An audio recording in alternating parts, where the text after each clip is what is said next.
Hi everyone, welcome to my channel. So in this video I briefly want to touch on dictatorship and what dictatorship has done to Africa. So part of the problem of dictatorship in Africa has to do with the fact that it comes from the family setup and the tribal setup. Some tribes are basically, people are socialized to have one leader, and not just one leader. That one person is the one who dictates anything, basically monopolizes everything, the money, the decisions in the family, what colleges people go to, what schools people go to, the kids go to, basically in the whole entire family. You have basically a patriarch, sometimes it's a matriarch, but there's one person who makes all the decisions for the whole family, for the entire family. And this is good and it's bad. It has its advantages and disadvantages, of course. So when you look at the way Africa is set up, because of the presence of different tribes, there are people who don't come from such a setup in their family and their tribal unit. They are more consultative in terms of decision making. Some tribes and some communities are more democratic, basically the consultative. They consult each other. The husband consults the wife, they consult the kids if they are trying to make a decision for school, for what school the kids are going to, what to eat. They are more consultative. So because of that, what has happened, what appears to have happened, is a lot of these larger tribes, and the reason I'm specifying the larger tribes is because when it comes to voting, the larger tribes of course have the numbers. They have it's easier for them to have more voters, more registered voters, because it's a large tribe. So the thing with this large tribes is a lot of them have already this dictatorial sort of system in their tribal unit, and when they enter government, they behave the same way. They behave the same way they behave in their family units. So some of these leaders and politicians feel that they have to make decisions for everybody, every single decision, because that's what they do in their family. And mostly it's going to be mostly men. So they feel that they have to control every single thing in government. They have to control the whole country, every single thing people do, what they eat, how they think. They want to control everything.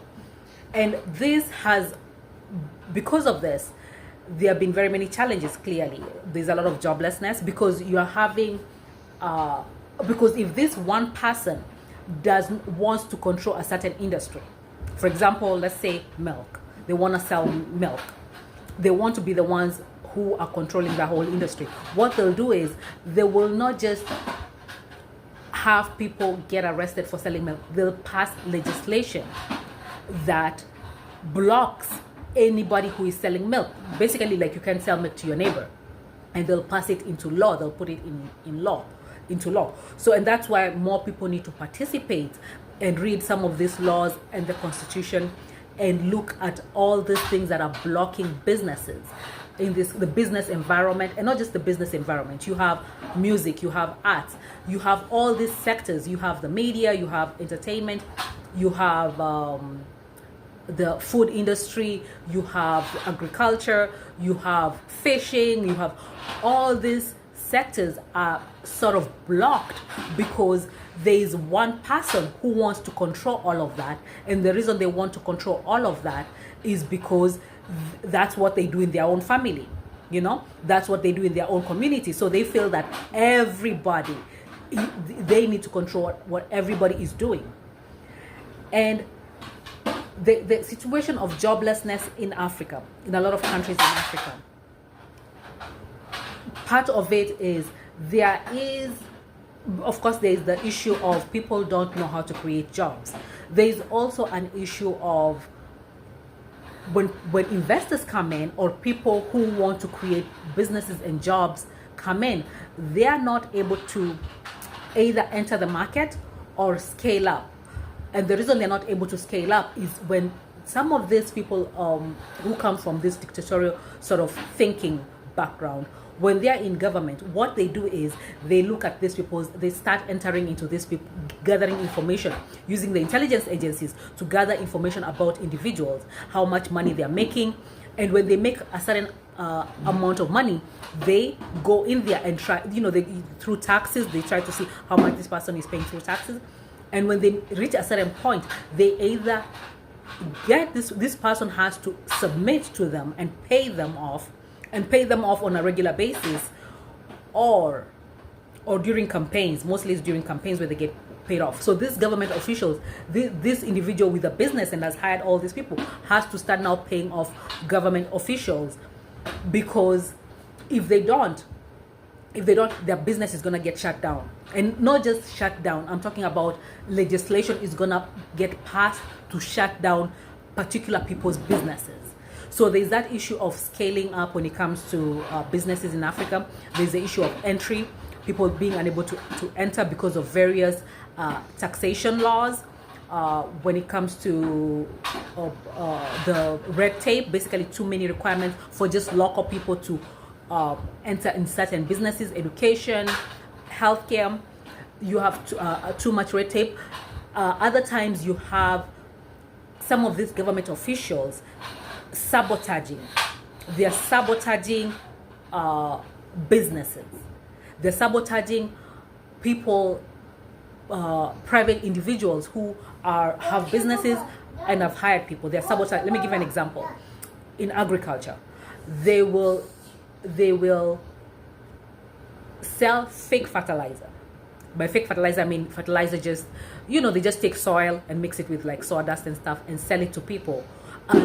And it will pass the checks. It will pass the checks of, the standard checks. It will pass the checks through bribing, of course. It will pass the checks that are there in government. And they make sure it passes the checks because they want the farmers not to have a harvest. So you're a farmer, you're there on your own with your land, and you've planted whatever it is that you've planted. And now what you're not realizing is the fertilizer you bought is not going to work for your crops, because it's not fertilizer that you bought. You basically bought soil. And what happens is, and they make sure that their own crops are have the correct fertilizer. They make sure that sometimes they buy food from other countries and they put it in storage, and they know, because they already set up the farmer to fail.